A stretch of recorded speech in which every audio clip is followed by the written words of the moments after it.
పెద్దపల్లి జిల్లా రామగుండంలో వేసవి అగ్నిగుండంగా మారుతోంది.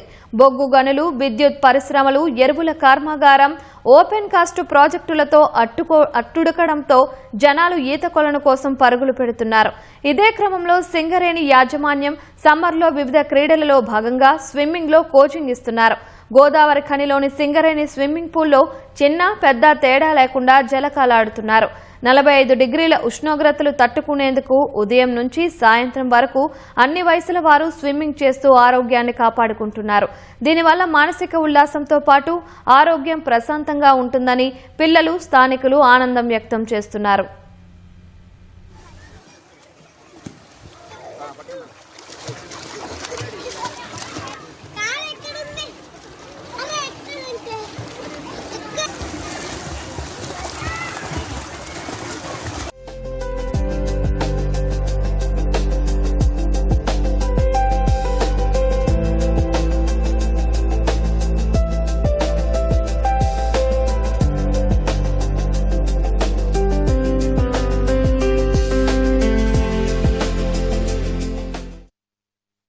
నా పేరు శ్రీకర్. నేను 6వ తరగతి చదువుతున్నాను. నేను విశ్వభారతి గ్రూప్ ఆఫ్ స్కూల్ నుంచి వచ్చాను. నేను పోయిన సంవత్సరం నుంచి ఈ స్విమ్మింగ్ పూల్కి వచ్చాను. మా మాస్టర్ కృష్ణమూర్తి గారు నాకు స్విమ్మింగ్ చేయడంలో చాలా సహాయపడ్డారు. దానివల్ల నేను ఒక 5 రోజుల్లోనే నేను స్విమ్మింగ్ నేర్చుకున్నాను.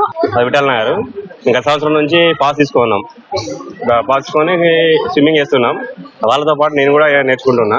మా పిల్లలకు కూడా 3 days లో స్విమ్మింగ్ వచ్చింది. నాకు ఇదివరకు మునిపే వచ్చింది. దీనికి తోడుగా మా కృష్ణమూర్తి మాస్టర్ గారు వారు కానీ వీరంతా మాకు మంచి సహకరించారు.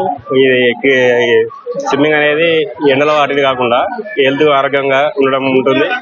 ఆరోగ్య సమస్యలకు కానీ మా బాబు వెయిట్ లాస్ కూడా అయ్యాడు. మంత్రి మొదలు మా బాబుకి నేను గత నెల స్విమ్మింగ్ పాత్ తీసుకున్నాను. ఈ వేసవి సెలవుల్లో పిల్లలకి స్విమ్మింగ్ పాత్ తీసుకోవడం వల్ల ఫిజికల్ గా ఎంతో ఫిట్నెస్ గా పొందుతారు. సో వేసవి సెలవుల్లో పిల్లలు సద్వినియోగం చేసుకునే భాగంగా పిల్లలు వాళ్ళ సమయాన్ని సద్వినియోగం చేసుకుంటారు. ఆటలు ఇతర కార్యక్రమాలు కాకుండా ఈ ఈత నేర్చుకోవడం వల్ల స్విమ్మింగ్ పూల్ లో కృష్ణమూర్తి సార్ గారు అనేక మెలకువలు నేర్పుతూ పిల్లల్లో శారీరక ఫిట్నెస్ పెంపొందిస్తున్నారు. కాబట్టి పిల్లలందరూ కూడా ఈ సింగరేణి కల్పించే అవకాశాన్ని సద్వినియోగం చేసుకోవాలని నేను కోరుతున్నాను.